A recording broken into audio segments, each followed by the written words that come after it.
المنار المنار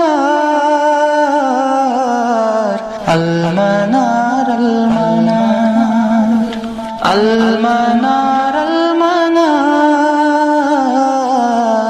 المنار المنار اے امین علم و فن، اے حکمتوں کے انجمن، تجھ پہ نازاں ہے چمن، تجھ پہ نازاں ہے چمن۔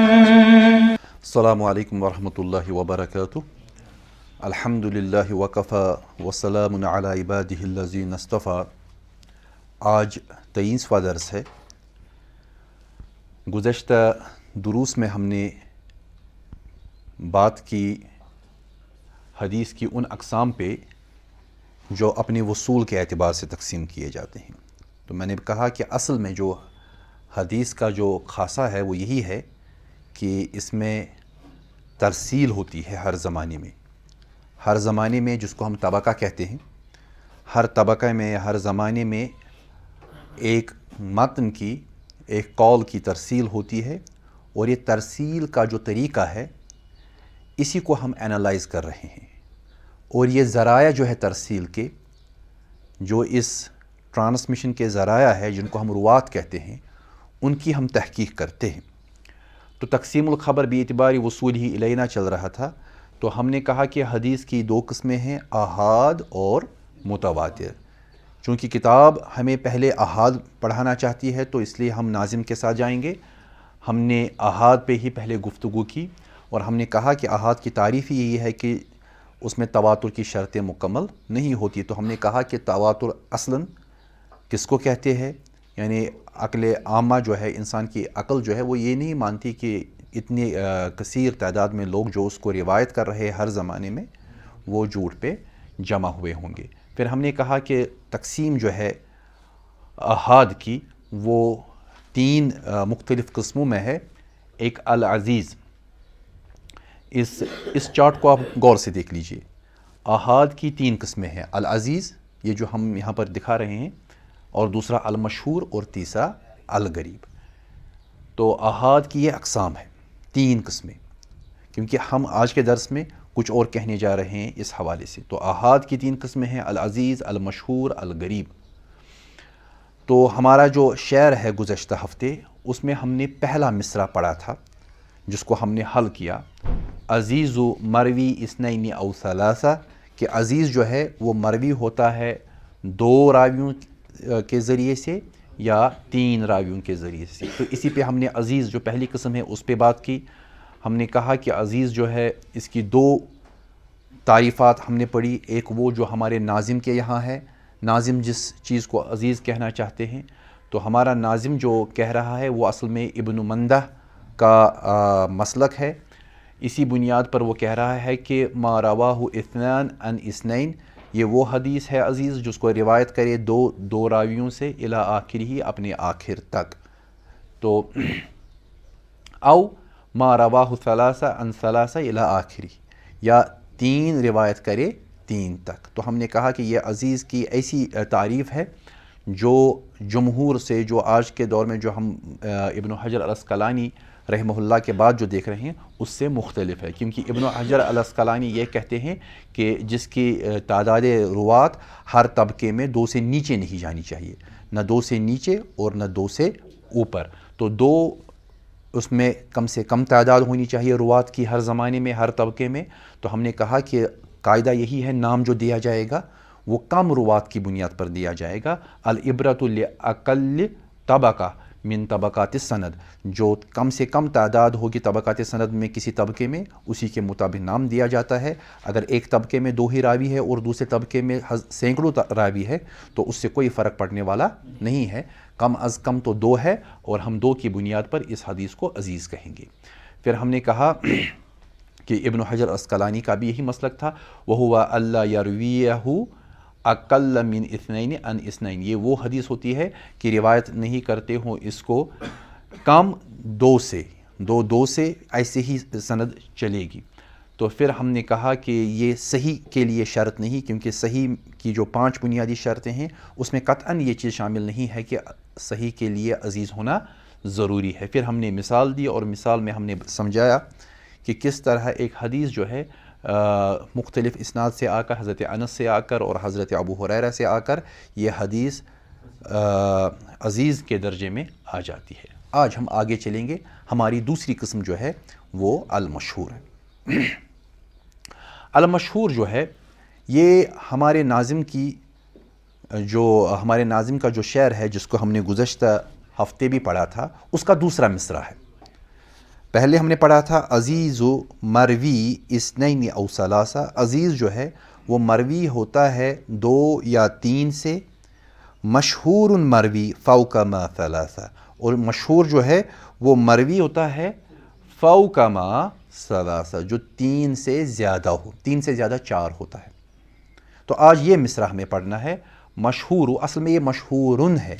تو میں نے کہا کہ یہ مطالبات نظم ہوتا ہے، نظم کی ضروریات میں سے ہوتا ہے کہ ہم کبھی کبھار نثر کے بجائے نظم میں اعراب کے ساتھ ہلکی پھلکی چھیڑ چھاڑ کرتے ہیں۔ تو ہم نے کہا مشہور مروی، اصل میں لفظ ہے مرویون، یہاں پہ شدہ ہے لیکن ہم نے مروی پڑھا اس کو فوق ما ثلاثہ، جو 3 سے زیادہ ہو۔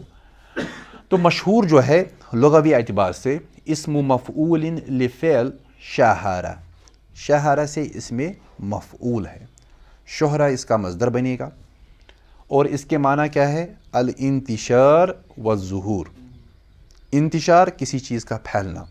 اردو کا انتشار نہیں ہے یہ، اردو میں انتشار ہم کنفیوژن کے میننگ میں لیتے ہیں، یہ عربی کا انتشار ہے، کسی چیز کا نشر ہونا، کسی چیز کا مشہور ہونا، اور والظہور، اور کسی چیز کا ظاہر ہونا، یہ لغوی اعتبار سے۔ تو گزشتہ دروس کی سیریز جو ہماری ہے المختصر من نخبۃ الفکر، اس میں درس نمبر 11 جب آپ کھولیں گے تو درس نمبر 11 پہ آپ کو مشہور کی تفصیل ملے گی، لیکن آج جو ہم پڑھنے جا رہے ہیں اس میں ہم کچھ اضافی چیزیں پڑھ رہے ہیں۔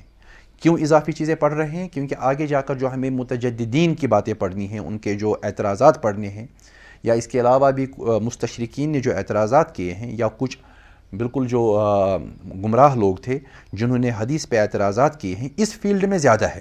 احاد کے فیلڈ میں تو بہت زیادہ اعتراضات آئے ہیں، تو ان کو سمجھنے کے لیے ہم کچھ بنیادی چیزیں اور بھی سمجھتے ہیں جو ہم نے المختصر من نخبۃ الفکر میں اس وقت وہ نہیں پڑھی تھی۔ تو اس میں مفعول ہے یہ شہرہ سے، تو مشہور اس میں مفعول ہے، اور اس کے معنی کیا ہے؟ الانتشار کسی چیز کا پھیلنا، یا والظہور کسی چیز کا ظاہر ہونا۔ المشہور عند الناظم، ہمارے ناظم کس چیز کو مشہور کہہ رہے ہیں؟ تو وہ ہے ما رواہ اکثر من ثلاثۃ روات، یہ وہ حدیث ہے جس کو روایت کریں 3 راویوں سے زیادہ۔ تو 3 راویوں سے زیادہ تو 4 ہو گئے۔ کیوں؟ کیونکہ 3 جو اس کے یہاں ہے وہ کس تعریف میں آتے ہیں؟ عزیز کے تعریف میں۔ تو عزیز کی تعریف میں انہوں نے کہا تھا 2 یا 3، اب یہ مشہور کی تعریف میں 3 نہیں کہہ سکتے، اب یہ کہہ رہے ہیں کہ 3 سے زیادہ۔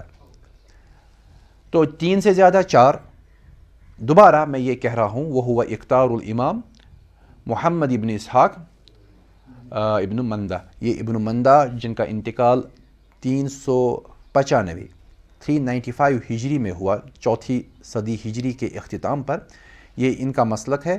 اور اسی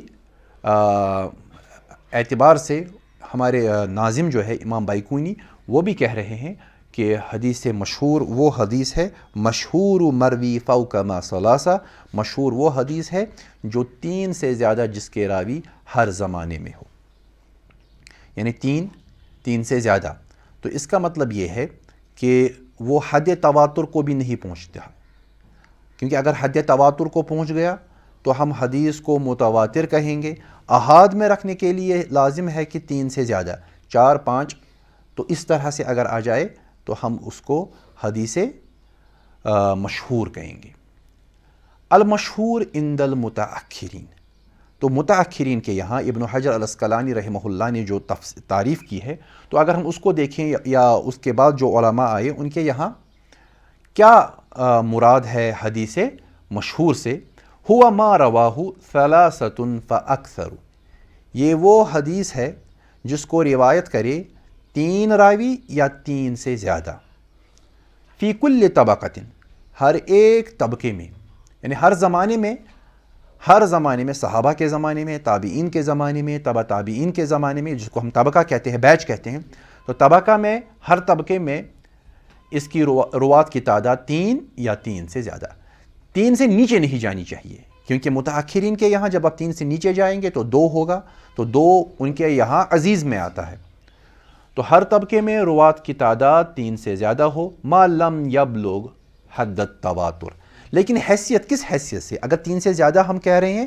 لیکن تعداد اتنی زیادہ نہیں ہونی چاہیے کہ وہ حد متواتر، حد تواتر کو پہنچ جائے، اتنی نہیں ہونی چاہیے، اس سے کم، 4 کریں، 5 کرے، 6 کرے، حد تواتر، کچھ علماء نے کہا کہ حد تواتر جو ہے 10 ہے، تو یعنی اس سے نیچے 5، 6، 7 اس تک تو جا سکتے ہیں، جب روات کی تعداد اتنی زیادہ ہو، ہم ایسی حدیث کو متأخرین کے یہاں مشہور کہتے ہیں، تو حدیث کی تعداد 3 یا 3 سے زیادہ، تو اس اعتبار سے ہم کہیں گے کہ کل متواتر مشہور، کہ ہر متواتر جو ہے پھر مشہور ہے، کیوں؟ ہر متواتر میں تو 3 روات اور 3 روات سے زیادہ ہوتے ہیں، تو ہر متواتر مشہور ہے من غیر عکس، لیکن الٹا نہیں ہے، یعنی آپ یہ نہیں کہہ سکتے اس کا وائس ورسا کہ اس کا الٹا ہے، اس کا عکس یہ ہے کہ ہر مشہور متواتر ہے، وہ نہیں ہو سکتا، کیوں؟ کیونکہ ہم نے کہا ما لم یبلغ حد التواتر، یہ تو زیادہ ہو سکتے ہیں 3 یا اس سے زیادہ، لیکن حد تواتر کو نہیں پہنچنا ہے، جب حد تواتر کو نہیں پہنچنا ہے تو 3 یا 3 سے زیادہ وہ متواتر میں تو آتے ہیں، یعنی ہر متواتر مشہور تو ہے لیکن الٹا نہیں ہو سکتا، ہر مشہور متواتر نہیں ہو سکتا، کیونکہ تاریخ بتا رہی ہے کہ وہ حد تواتر کو پہنچنی نہیں چاہیے، جب متواتر حدیث حد تواتر کو پہنچتی نہیں ہے تو وہ متواتر نہیں ہو سکتی، کیونکہ مشہور حدیث وہ ہے جو حد تواتر کو نہیں پہنچتی، یہ بنیادی اس میں فرق ہے کہ حد تواتر کو نہ پہنچے، 3 سے زیادہ لیکن حد تواتر کو نہ پہنچے۔ اب دیکھیے یہ ڈسکشنز کیوں آ رہے ہیں؟ اصل میں ہماری تاریخ میں اس پہ ڈسکشنز ہوئے ہیں۔ اگر آپ امام خطیب بغدادی کو دیکھیں گے، وقال الامام الخطیب البغدادی رحمہ اللہ فی الکفایہ، امام خطیب بغدادی جو ہیں انہوں نے الکفایہ میں بیان فرمایا ہے ما یرویہ الجماعہ، یہ وہ حدیث ہے جس کو روایت کرے ایک جماعت، ہر زمانے میں ایک جماعت روایت کرے، تو یہ جماعت کتنی ہو؟ کیا یہ وہی جماعت ہے جو متواتر میں ہوتی ہے؟ لیکن علماء نے واشترط العلماء فی المشہور، لیکن علماء نے مشہور میں جو شرط لگائی ہے اس شرط کو دیکھ لیجئے، اللہ یفید العلم، کہ یہ علم کا فائدہ نہ دیتی ہو۔ مشہور وہ حدیث ہے جماعت جس کو روایت کرے، لیکن ساتھ میں کہ وہ خود علم کا فائدہ نہ دے، تو علم کس کو کہیں گے؟ الاعتقاد الجازم، تو علم کہیں گے ایسے اعتقاد کو جو جازم ہو، قطعی ہو۔ آپ نے کوئی حدیث پڑھی، آپ کو کہا گیا کہ یہ متواتر ہے، تو آپ یقین کر لیتے ہیں کیونکہ آپ کے لیے اعتقاد جازم ہے، ایسا اعتقاد جو قطعی، جس میں کوئی شک نہیں۔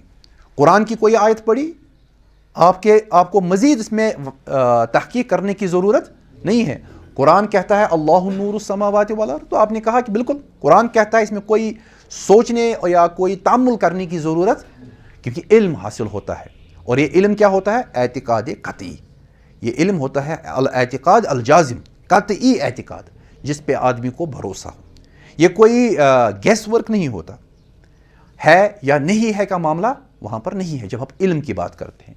ادراک الشیء بحقیقتہ، یعنی کسی چیز کا عرفان و ادراک حاصل کرنا، کسی چیز کو سمجھنا اس کی حقیقت کے مطابق، جیسا ہے ویسا ہی سمجھنا، اس کو علم کہتے ہیں۔ اب اگر قرآن کی آیت کوئی بات بتا رہی ہے تو ہمارے لیے علم ہے، هو اللہ الاحد، هو اللہ احد، اللہ ایک ہے، تو اللہ ایک ہے، یہ ہمارے لیے قطعی ہے، یہ ہمارے لیے الاعتقاد الجازم ہے. کیوں؟ قرآن بتا رہا ہے، رسول اللہ صلی اللہ علیہ وسلم نے بیان فرمایا. تو اب اس کو مزید تحقیق میں لانے کی ضرورت نہیں ہے. لیکن جب ہم بات کرتے ہیں مشہور کی، جب امام خطیب بغدادی کہہ رہے ہیں کہ یہ وہ حدیث ہے جس کو ایک جماعت روایت کرے، تو علماء نے شرط لگا دی کہ جماعت تو روایت کرے، لیکن وہ جماعت اتنی نہیں ہونی چاہیے کہ اس سے علم حاصل ہو. یعنی وہ جماعت اتنی نہیں ہونی چاہیے کہ وہ حد تواتر کو پہنچے، کیونکہ حد تواتر کو پہنچنا علم دینا ہے.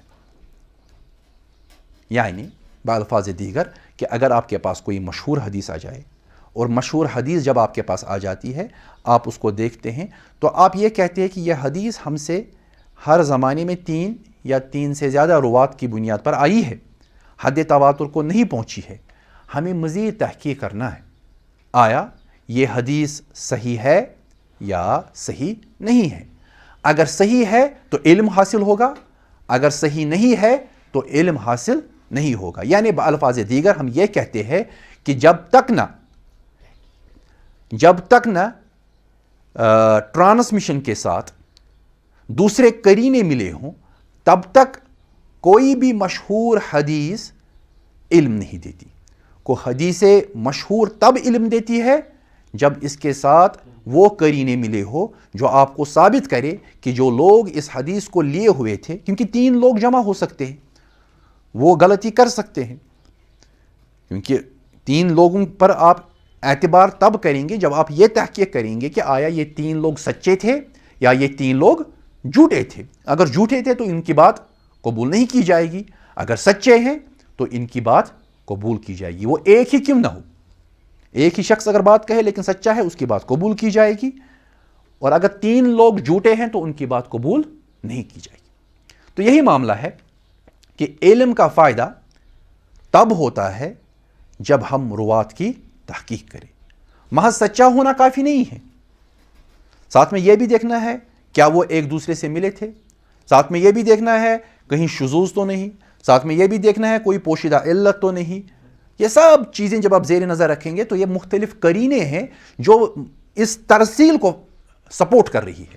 ترسیل ہوئی ہے، اب ترسیل کی تحقیق ہے، تحقیق قرینے بنیں گے آپ کے. جب تحقیق مکمل ہوگی اور مثبت آئے گی، یعنی آپ کے حق میں آ جائے گی، تو آپ کہیں گے کہ یہ حدیث علم دے رہی ہے.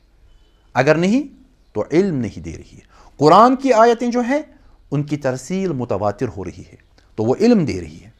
جو کچھ اس میں آئے گا آپ کو مزید تحقیق کرنے کی ضرورت نہیں ہے، آپ تک اس کا پہنچنا بحیثیت یقینی خبر ہے، آپ تک اس کا پہنچنا بحیثیت ایک قطعی خبر ہے، اعتقاد جازم ہے، اس میں تحقیق کی ضرورت نہیں ہوتی.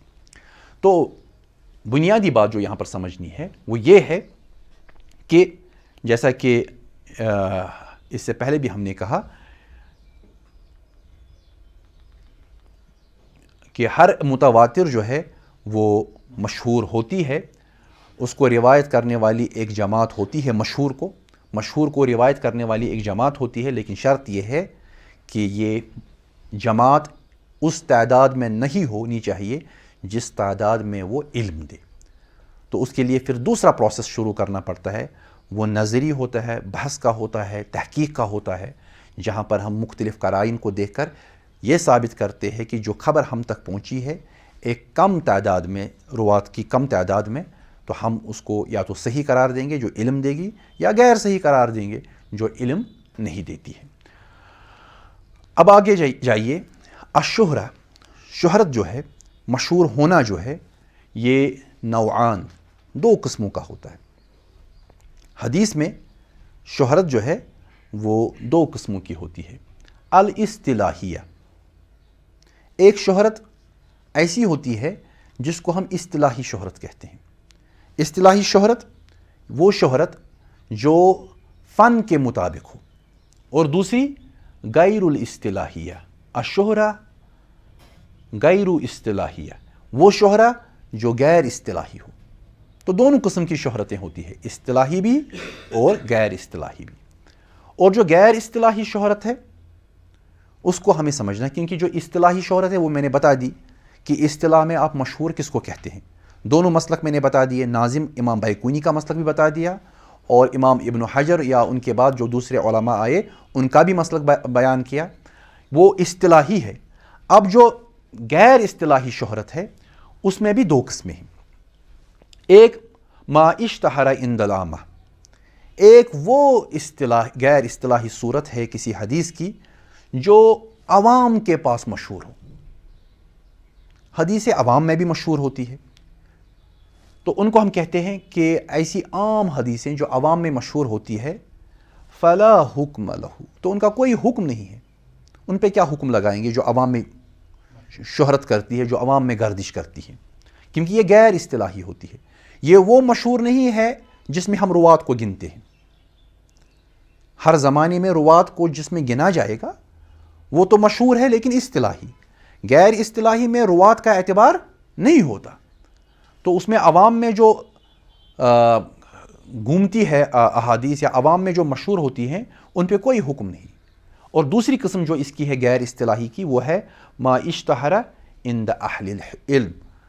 کبھی اہل علم کے یہاں بھی حدیث سے گھومتی ہے، حدیث سے مشہور ہوتی ہے، لیکن وہ فنی مشہور نہیں ہوتی، وہ روات کی تعداد کے مطابق مشہور نہیں ہوتی، وہ کچھ اور ہو سکتی ہیں، لیکن اتنی مشہور ہے کہ ہم اس کو غیر اصطلاحی طور پر مشہور کہتے ہیں. فیمس، نون، فیملیئر، ایسے الفاظ کا استعمال کرتے ہیں. اور ہمیں کبھی مغالطہ ہوتا ہے کہ یہ حدیث شاید مشہور ہے عوام میں، یہ حدیث مشہور ہے علماء میں، تو یہ وہی حدیث ہے جو حدیث مشہور ہے محدثین کے یہاں. نہیں، ان دو میں فرق کرنا ہے. اسی لیے جب ہم ان دو میں فرق کریں گے تب جا کر ہم فرق کر پائیں گے کہ فنی مشہور کون ہے اور غیر فنی مشہور کون ہے، اصطلاحی مشہور کون ہے اور غیر اصطلاحی مشہور کون ہے. کبھی کبھار کوئی مشہور حدیث ہوگی علماء میں یا عوام میں، وہ متواتر بھی ہو سکتی ہے، تو اس وقت وہ حکم اس پہ نہیں آئے گا جو مشہور کا ہے. تو اس چیز کو ذہن میں بالکل بٹھانا ہے. اب یہاں پر تاریخ کے حوالے سے جو تاریخ میں ڈیولپمنٹس ہوئی مشہور کے بارے میں، تو وہ میں بیان کر رہا ہوں. ذہب الماوردی، مشہور ہے ماوردی، امام ماوردی جن کا انتقال 450 ہجری میں ہوا ہے. ان کا مذہب جو ہے والاستاذ ابو اسحاق، اور ابو اسحاق کا جو مسلک ہے 418 میں ان کا انتقال ہوا. ان دو کا مذہب کیا ہے؟ کچھ علماء کا بھی ہے، دیگر علماء کا بھی مذہب. تو ان کا مذہب یہ ہے ذهب الماوردی والاستاذ ابو اسحاق الى ان المشہور قسم ثالث، کہ یہ تیسری قسم ہے، مشہور تیسری قسم ہے، غیر المتواتر والاحاد، متواتر اور احاد کو چھوڑ کے یہ تیسری قسم ہے. اگر آپ کو یاد ہوگا پہلے میں نے بتایا کہ حدیث کی دو قسمیں ہیں، المتواتر والاحاد. اب یہاں پر کہا جا رہا ہے کہ امام ماوردی اور ابو اسحاق کا مسلک یہ ہے کہ یہ تیسری ہے، یعنی اب احاد، پھر مشہور اور پھر متواتر. ان دو کے درمیان، احاد اور متواتر کے درمیان تیسری آئے گی المشہور. وذهب ابو بکر السائرفی، ابو بکر السائرفی جن کا انتقال 330 ہجری میں ہوا ہے. والقفال، اور قفال جو ہیں ان کا انتقال 365 میں ہوا. اکثر یہ شافعی علماء ہے. ان کا مسئلہ کیا ہے؟ ذهب الى انه بمعنى تواتر. یہ دو کہتے ہیں کہ یہ احاد کی قسم نہیں ہے، یہ ان دو کے ان کے درمیان ہے، احاد اور متواتر کے درمیان. تو وہ یہ دو ابو بکر سائرفی اور القفال یہ اس کی طرف گئے ہیں کہ اصل میں یہ تواتر کے ہی معنی میں. تو اس کا مطلب یہ ہے جب ہم ماوردی کی بات کرتے ہیں، ابو اسحاق کی بات کرتے ہیں یا دوسرے علماء کی بات کرتے ہیں، تو ہمارا ٹیبل جو ہے یہاں پہنچتا ہے. جو میں نے اس سے پہلے کہا کہ جو اس سے پہلے ہم نے ڈسکس کیا، جو فگر جو میں نے بتائی تھی، جو میں نے تصویر دکھائی اس سے پہلے، اس میں حدیث کی دو قسمیں تھیں، احاد اور متواتر. اب ان دو کے بیچ میں مشہور آ رہی ہے. تو مشہور کچھ علماء کے یہاں متواتر کی اور احاد کی قسم نہیں ہے بلکہ بیچ والی قسم ہے. اب کچھ علماء جیسے سائرفی وہ کہہ رہے ہیں کہ نہیں، مشہور جو ہے وہ متواتر ہی ہے، بمعنی متواتر، متواتر کے ہی معنی میں ہے. اور کچھ کہہ رہے ہیں کہ نہیں لیکن احاد بھی نہیں ہے. تو احناف جو ہے، فقہائے احناف، وہ اسی طرف گئے ہیں کہ احاد ایک قسم ہے، مشہور دوسری قسم ہے، اور متواتر تیسری قسم ہے. لیکن جو محدثین ہے، ابن حجر العسقلانی رحمہ اللہ اور ان کے بعد جو اکثر دیکھیں گے محدثین جو ہیں، وہ کہہ رہے ہیں کہ نہیں، حدیث کی ایک قسم احاد ہے، دوسری قسم متواتر ہے. اب اس میں فرق آئے گا. جب آپ یہاں فرق کر رہے ہیں قسموں میں، تو اس کا فرق آگے جا کر پورے فقہ پہ آئے گا. جب آپ فقہ کو دیکھیں گے تو فقہ پہ بھی اثر آئے گا، کیونکہ وہ علم کہاں سے حاصل ہوگا. تو ان کے لیے متواتر تو قطعی علم دے رہی ہے، احاد قطعی علم نہیں دے رہی ہے. اب بیچ میں جو ہے وہ بٹوین دا ٹو ہے، نہ وہ وہاں کی طرف ہے نہ یہاں کی طرف. تو اس کے اثرات فقہ پہ پڑیں گے، تو پورا فقہ جو ہے ہمارا اس پہ اس کے اثرات پڑیں گے. لیکن ہمارے جو ناظم ہے، انہوں نے بھی اسی کے ساتھ بات کی، یعنی انہوں نے بھی کہا ہے کہ حدیث کی اپنے آنے کے حوالے سے، وصول کے حوالے سے دو قسمیں ہیں، احاد اور متواتر. احاد کی پھر 3 قسمیں ہیں، جیسا کہ میں نے اس سے پہلے آپ کو دکھایا فگر میں کہ احاد کی 3 قسمیں ہیں، خبر عزیز، خبر مشہور اور خبر غریب. تو یہاں پر ہم ایک ایکسیپشن پڑھ رہے ہیں جو فقہائے احناف کے یہاں زیادہ مشہور ہے کہ حدیث کی 3 قسمیں ہیں، احاد میں اب وہ 2 قسمیں لیں گے، ایک عزیز اور ایک غریب، اور پھر مشہور ایک الگ قسم ہے، اور پھر متواتر ایک الگ قسم ہے. اب اس کی مثالیں دیکھ لیجئے، امثلتہ، اس کی مثالیں دیکھ لیجئے. میں نے مثال لی ہے، گزشتہ درس میں بھی ہم نے یہی مثال لی تھی جو ہم نے المختصر میں بیان کی تھی. آج ہم دوبارہ اسی کو لے رہے ہیں. اس کی ایک وجہ ہے کیونکہ یہ حدیث بہت ہی مشہور ہے اس حوالے سے، اور آج کے دور کے ساتھ بہت ہی زیادہ تعلق رکھتی ہے. ہم سے امام بخاری جو ہے یہ حدیث ہم کو بیان کر رہے ہیں، حدیث نمبر 100. تو نمبر بھی اس کا ایسا ہے کہ یہ آپ بھولیں گے نہیں. حدیث نمبر 100 ہے امام بخاری کے یہاں. امام بخاری بیان کرتے ہیں، حدثنا اسماعیل ابن ابی اویس، کہ ہم سے بیان کیا ہمارے استاد اسماعیل ابن ابی اویس نے. قال حدثنی، انہوں نے کہا کہ ہم سے بیان کیا مالک نے، ان ہشام ابن عروہ، انہوں نے ان سے بیان کیا ہشام ابن عروہ نے، ان ابیہ، ان سے بیان کیا ان کے والد نے. ان کا والد کون ہے؟ عروہ. ان عبداللہ ابن عامر ابن العاص، کہ ان سے بیان کیا عبداللہ ابن عامر ابن عاص نے جو کہ صحابی ہیں. اور قال، وہ بیان کرتے ہیں، سمعت رسول اللہ صلی اللہ علیہ وسلم یقول، میں نے رسول اللہ صلی اللہ علیہ وسلم کو کہتے ہوئے سنا. اب دیکھیے حدیث بہت اہم ہے، ہمیں تو سند ڈسکس کرنی ہے، لیکن یہ حدیث آج کے دور کے مطابق ہے. ان اللہ لا یقبض العلم انتزاعا، کہ اللہ تعالیٰ علم کو نہیں قبضے میں لے گا، نہیں اٹھائے گا کہ اس کو ختم کر دے گا، لوگوں کے دلوں سے نکال دے گا، علماء کے دلوں سے، ایسا نہیں ہوگا. یعنی اللہ تعالیٰ علم کو دنیا سے نہیں اٹھائے گا کہ لوگوں کے دل سے، لوگوں کے دماغوں سے علم کو محو کر دے گا، ایسا نہیں ہے. ینتزعہ من العباد، کی اس کو بندوں سے اٹھا دے، ایسا نہیں ہوگا. علم کو ایسے نہیں اٹھایا جائے گا. علم کو اٹھایا جائے گا، اس میں کوئی شک نہیں ہے، لیکن ایسے نہیں کہ لوگ سوئیں گے تو عالم، صبح اٹھیں گے تو سب کچھ محو ہوا ہوگا، سب کچھ مٹ گیا ہوگا ان کے اذہان سے، وہ بات نہیں ہے. ولیکن، لیکن یقبض العلم بقبض علماء، کہ قبضہ کیا جائے گا، اٹھایا جائے گا علم کو علماء کے اٹھانے سے. جب علماء کی روحیں قبض ہوں گی، علماء کو موت دی جائے گی، تو اس کے ذریعے سے ہی علم کو اٹھایا جائے، کیونکہ یہ علم کے خزانے جو ہے علماء ہوتے ہیں. یہ آپ یاد رکھیے، جب ہم دینی علوم کی بات کرتے ہیں تو علم کا تعلق علماء کے ساتھ ہے، علم کا تعلق دانشوروں کے ساتھ نہیں ہے. انٹلیکچوئلز جن کو ہم کہتے ہیں آج کی اصطلاح میں، یونیورسٹیز، کالجز، تو ریسرچ انسٹیٹیوشنز، ان کے ساتھ علم کا تعلق نہیں ہے، بلکہ علم کا تعلق علماء. علماء وہی لوگ ہیں جو دین کے ساتھ جڑے ہوئے ہیں. یعنی اکثر ہمارے یہاں وہ لوگ جو مدارس وغیرہ کے ساتھ جڑے ہوئے ہیں، جو باضابطہ علم دین پڑھے ہوئے ہیں۔ یہ نہیں کہ کوئی ڈاکٹر ہے، کوئی انجینئر ہے، اب کوئی سائنٹسٹ ہے تو وہ ساتھ میں یہ بھی پڑھ لے، دین کی کچھ کتابیں پڑھ لے تو ہم اس کو عالم کہیں گے، وہ نہیں ہو سکتا۔ دین کا عالم وہ ہے جس نے باقاعدہ دین کا علم پڑھا ہے۔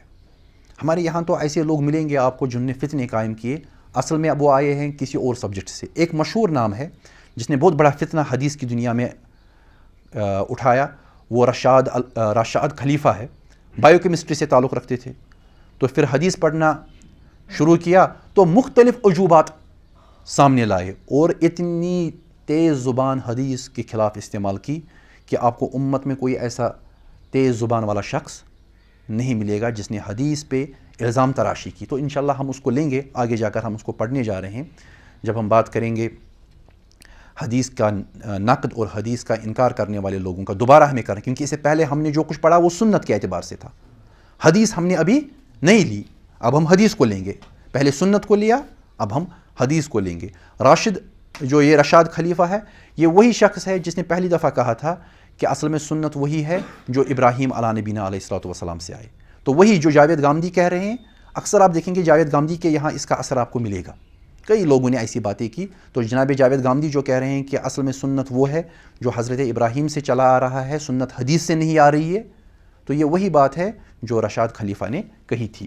تو کہنے کا مطلب یہ ہے کہ علم علماء کے ساتھ جڑا ہوا ہے، جب علماء اس دنیا سے اٹھیں گے تو اس کا مطلب یہ ہے کہ علم بھی اس دنیا سے اٹھے گا۔ یہ کتابیں کسی کام کی اس وقت نہیں ہوں گی، کتابوں میں علم تو محفوظ ہوگا لیکن وہ کتابیں ہوں گی جو اس کو ایک نطق پیدا کرتے ہیں ان کتابوں میں، وہ علماء ہے، اور علماء وہی ہے جو باقاعدہ دینی علم پڑھے ہوئے ہیں۔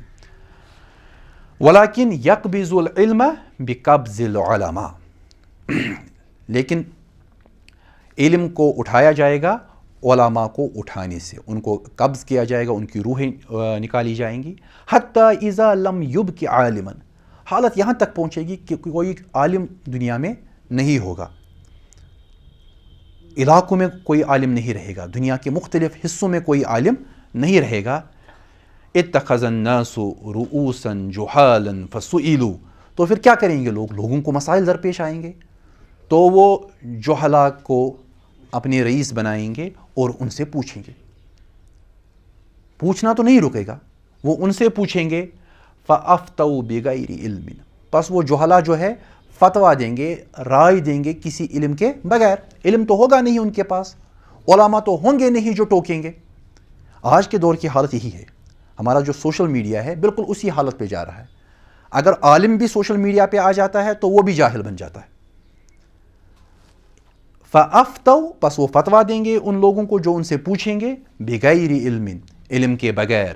فَضَلُّوا وَأَضَلُّوا، فَضَلُّوا، پس وہ گمراہ ہو جائیں گے، خود بھی وہ علماء، وہ سیڈو علماء، وہ نقلی علماء، ایک تو خود گمراہ ہو جائیں گے، وَأَضَلُّوا، اور پھر ان لوگوں کو جو ان سے پوچھیں گے ان کو بھی گمراہ کر دیں گے۔ تو یہ حدیث ہے جس کو بیان کیا ہے امام بخاری نے، حدیث نمبر 100۔ اس میں پتہ چلتا ہے کہ ایک زمانہ آئے گا کہ علم اٹھ جائے گا، علماء کو موت ہوگی، علماء مر جائیں گے، اور پھر ان کا ریپلیسمنٹ بھی نہیں آئے گا۔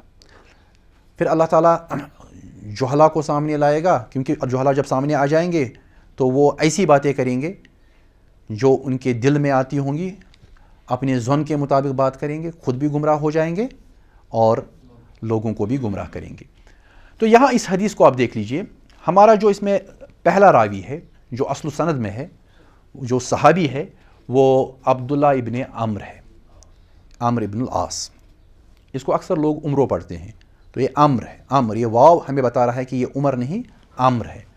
تو عبداللہ ابن عمر ابن عاص جو ہیں یہ سنتے ہیں رسول اللہ صلی اللہ علیہ وسلم سے، اور عبداللہ ابن عمر سے جو سننے والے ہیں وہ ہے عروہ، اور عروہ سے سننے والے ہیں ان کے بیٹے ہشام، اور ہشام سے سننے والے ہیں مالک، امام مالک، اور امام مالک سے سننے والے ہیں اسماعیل ابن ابی اویس، اور ان سے سننے والے ہیں امام بخاری۔ یہ ہماری سند جا رہی ہے۔ اگر آپ غور سے دیکھیں گے، چونکہ میں نے ایک ہی سند لی ہے، اصل میں عبداللہ ابن عمر سے سننے والے عروہ ہے، اور ساتھ میں عبداللہ ابن عمر جو ہیں صحابی، ان کے ساتھ سننے والے ہیں ابو ہریرہ۔ تو ابو ہریرہ بھی سن رہے ہیں، اور حضرت عبداللہ ابن عمر بھی سن رہے ہیں، اور ان کے ساتھ ایک اور صحابی سن رہا ہے، ان کا نام ہے زیاد، وہ بھی رسول اللہ صلی اللہ علیہ وسلم سے یہ حدیث سن رہے ہیں، اور ہماری ماں حضرت عائشہ صدیقہ رضی اللہ تعالی عنہا، وہ بھی حضرت محمد صلی اللہ علیہ وسلم سے یہ حدیث سن رہی ہے۔ یعنی صحابہ کے زمانے میں، صحابہ کے طبقہ میں ہمیں عبداللہ ابن عمر مل رہے ہیں، حضرت ابو ہریرہ مل رہے ہیں، حضرت زیاد مل رہے ہیں، اور حضرت عائشہ صدیقہ رضی اللہ تعالیٰ عنہا مل رہی ہے۔ کل ملا کر 4 ہو گئے۔ تو 4 ہمارے یہاں مشہور ہے، 3 یا 3 سے زیادہ، تو 3 سے زیادہ 4 ہو گئے۔ اب عبداللہ ابن عمر سے سننے والا سالم ہے، یہاں پر وہ لکھا نہیں ہے، عبداللہ ابن عمر سے سننے والا سالم ہے، اور حضرت ابو ہریرہ سے سننے والا ابو سلمہ ہے، اور حضرت زیاد سے سننے والا پھر عروہ ہے، اور حضرت عائشہ صدیقہ سے سننے والا پھر عروہ ہے۔ تو حضرت عروہ جو ہیں تابعی ہیں، 2 سے سن رہے ہیں، اکثر وہ حضرت عائشہ صدیقہ سے روایت کرتے ہیں، اور زیاد سے بھی روایت کرتے ہیں۔ تو 4 صحابہ سے سننے میں 3 تابعی ہے، ایک تو سالم، دوسرا ابو سلمہ، اور تیسرا عروہ، اور چوتھا پھر عروہ۔ یعنی تابعین کے طبقے میں 3 آدمی سن رہے ہیں، تابعین کے طبقے میں 3، پہلے طبقے میں 4، دوسرے میں 3، پھر آ رہا ہے 5۔ تو اسی طرح یہ سند چل رہی ہے۔ تو لیکن منیمم نمبر کتنا ہے؟ 3، کیونکہ تابعین کے طبقے میں 3 ہے، تو ہم کہیں گے کہ یہ حدیث جو ہے 3 روات کے ساتھ آ رہی ہے منیمم، تو اس لیے یہ ٹیکنیکلی مشہور ہے۔ تو اصطلاحی میں نے اوپر لکھا ہے امثلتہ الاصطلاحیہ، اصطلاحی مثال یہ ہے کہ اس کے ایک طبقے میں 3 روات آ رہے ہیں تابعین کے طبقے میں، تو ہم اس حدیث کو مشہور کہیں گے۔ اب آگے چلیے، غیر الاصطلاحیہ، غیر اصطلاحی اعتبار سے جب ہم اس کو ڈیفائن کرتے ہیں، تو میں نے کہا کہ غیر اصطلاحی 2 طرح کے ہوتے ہیں، ایک عوام میں مشہور ہوگا، دوسرا علماء میں مشہور ہوگا۔ تو یہاں میں نے ایگزامپلز لی ہیں۔ عوام میں مشہور جو حدیث ہے وہ ہے اختلاف امتی رحمہ، میری امت کا اختلاف رحمت ہے، عوام میں یہ مشہور ہے، لیکن یہ حدیث جو ہے نہ اس کی کوئی سند ہے نہ کوئی اس کی بنیاد ہے، لیکن اتنا مشہور ہمارے یہاں ہماری سوسائٹی میں یہ مقولہ ہے، اتنا مشہور ہر جگہ چل رہا ہے کہ لوگوں نے اس کو حدیث بنا لیا ہے۔ شیخ ناصر الدین البانی نے سلسلۃ الاحادیث ضعیفہ میں اس کے بارے میں کہا ہے لا اصل لہ، اس کی کوئی بنیاد ہی نہیں ہے کہ میری امت کا اختلاف رحمہ ہے، کیونکہ اب ہم دیکھتے ہیں کہ اختلاف جو ہے وہ پرابلمز ہی کھڑی کر دیتا ہے، اختلاف کبھی رحمت نہیں ہو سکتا، اور رسول اللہ صلی اللہ علیہ وسلم بھی اس چیز کو انکریج نہیں کرتے، رسول اللہ صلی اللہ علیہ وسلم اختلاف کو ڈسکریج کرتے ہیں، کیونکہ اختلاف کوئی اچھی چیز نہیں ہے۔ لیکن عوام میں اتنا مشہور ہے، تو عوامی سطح پر غیر اصطلاحی طور پر، غیر فنی طور پر آپ کہہ سکتے ہیں کہ یہ مشہور ہے لیکن حدیث نہیں ہے، اس کی کوئی بنیاد نہیں ہے۔ اسی طرح ہمارے یہاں لیڈرز میں بھی کچھ چیزیں مشہور ہیں، مثلا یہ بہت ہی مشہور ہے سیاسی رہنماؤں میں، حب الوطن من الایمان، نیشنلزم، وطن کی محبت جو ہے یہ ایمان کا حصہ ہے۔ شیخ ابن عثیمین رحمہ اللہ نے بہت اچھی بات کہی ہے کہ اصل میں یہ حب الوطنی من التعصب ہے، نیشنلزم جو ہے وہ تعصب کا حصہ ہے، وہ نفرت کا حصہ ہے، بغض و عناد کا حصہ ہے، وہ ایمان کا حصہ نہیں ہے۔ رسول اللہ صلی اللہ علیہ وسلم نے ایسی کوئی بات بیان ہی نہیں کی، کیسے ہو سکتا ہے؟ اسلام تو نیشنلزم کو پسند نہیں کرتا، ڈسکریج کرتا ہے۔ یہ نہیں ہو سکتا کہ یہ عربی ہے، یہ عجمی ہے، یہ پاکستانی ہے، یہ ہندوستانی ہے، انسان میں کوئی فرق نہیں ہے، بس فرق جو چیز کرتی ہے وہ اسلام اور کفر ہے، یہی 2 چیزیں فرق کرتی ہیں، یہ مسلمان ہے، یہ غیر مسلم ہے، یہ فرق ہو سکتا ہے۔ اس بنیاد پہ فرق نہیں ہو سکتا کہ یہ ہندوستانی ہے، یہ کشمیری ہے، یہ پاکستانی ہے، یہ بنگلہ دیشی ہے، یہ نیپالی ہے۔ ہمارے یہاں بھی ہماری سوسائٹی میں یہ تصور آ چکا ہے کہ ہم کسی قوم کو مثلا نیپالی اس کو حقیر نگاہ سے دیکھتے ہیں اور کشمیری اس کو کچھ خاص سمجھتے ہیں. نہیں، اصل فرق جو ہے وہ ایمان اور غیر ایمان کا ہے، اسلام اور غیر اسلام کا ہے. تو ہمارے یہاں کچھ سیاسی رہنماؤں کے یہاں یہ حدیث بہت مشہور ہے پوری دنیا میں، مصر میں تو زیادہ چل رہی ہے، حب الوطن من الایمان. اس کی بھی کوئی بنیاد نہیں ہے. اب ایک اور دیکھ لیجئے جو فقہا کے یہاں علماء میں جو ہے فقہا یا کے یہاں مشہور ہے، ہمارے یہاں تو عوام میں بھی ہے. جب بھی کبھی کبھار کوئی مسئلہ پیدا ہو جاتا ہے تو وہاں یہ حدیث بیان کی جاتی ہے، ابغض الحلال عند اللہ الطلاق، کہ اللہ کے نزدیک سب سے ناپسندیدہ چیز جو ہے وہ طلاق ہے. یہ ضعیف ہے، یہ صحیح نہیں ہے. لیکن ہمارے یہاں علماء میں بھی یہ مشہور ہے، جب بھی کہیں کوئی مسئلہ کھڑا ہو گیا زوجین کے درمیان تو شروع اسی حدیث سے کی جاتی ہے کہ ابغض الحلال عند اللہ الطلاق، کہ سب سے ناپسندیدہ حلال جو اللہ تعالیٰ کے نزدیک ہے وہ طلاق ہے. لیکن یہ حدیث ضعیف ہے، اس کی سند صحیح نہیں ہے. تو لیکن مشہور ہے، علماء کے یہاں مشہور ہے. اسی طرح فقہا کے یہاں ایک اور حدیث مشہور ہے، وہ یہ کہ جب معاذ کو بھیجا گیا یمن کی طرف تو ان سے پوچھا گیا کہ اگر کوئی مسئلہ درپیش ہو تو کس سے بات کرو، کس بنیاد؟ تو اس نے کہا قرآن. پھر کہا کہ اگر وہاں نہیں ملا تو پھر سننا، اگر وہاں نہیں ملا تو پھر اجتہاد کروں گا. تو اس حدیث پہ بھی کلام ہے، اس کو بھی ضعیف کہا گیا. لیکن اتنا مشہور ہے یہ کہ آپ ہر کتاب میں، جو بھی فقہ کی کوئی بھی کتاب، ایون اصول فقہ کی کتابوں میں آپ دیکھیں گے کہ اس کے بغیر کوئی چارہ نہیں ہے، ڈسکس کیا جاتا ہے.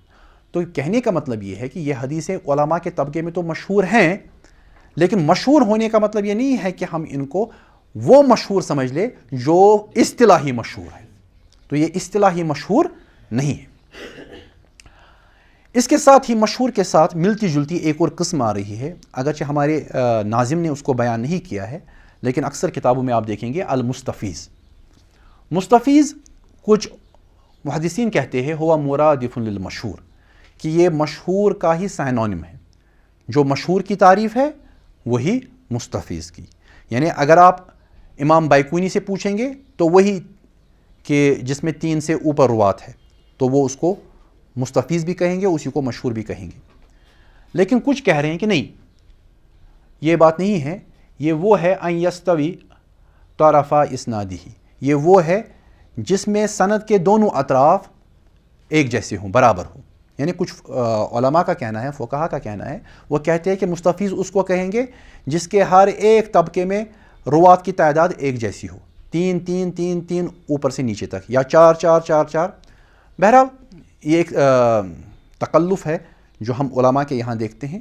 کچھ لوگوں نے مستفیض پہ مزید بحثیں کی ہیں کہ آیا یہ محدثین کی اصطلاح ہے، یہ فقہا کی اصطلاح ہے. بہرحال وہ چیزیں غیر ضروری ہیں.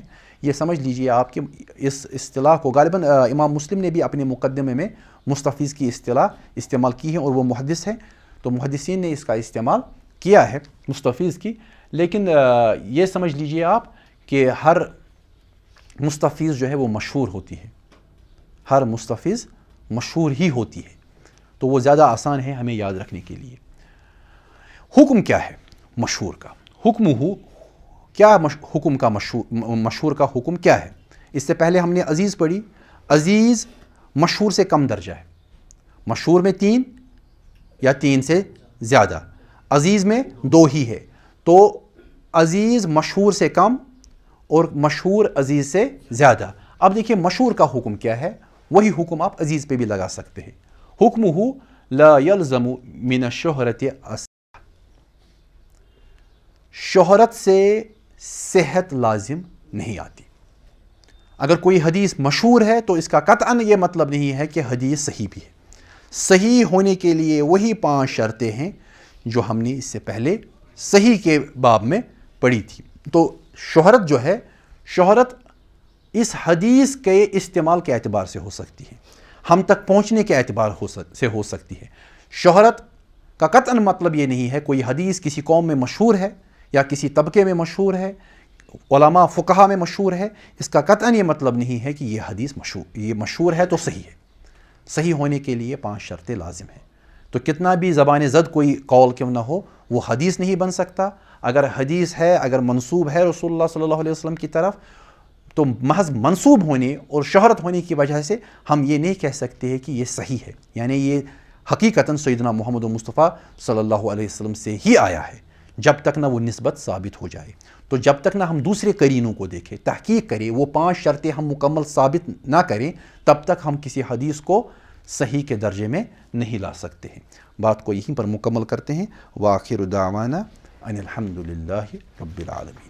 اللہ ربی واحد وأنا بذلك أشهد لا مبدئي وأصول بالرغم ممن يجحد وشهادة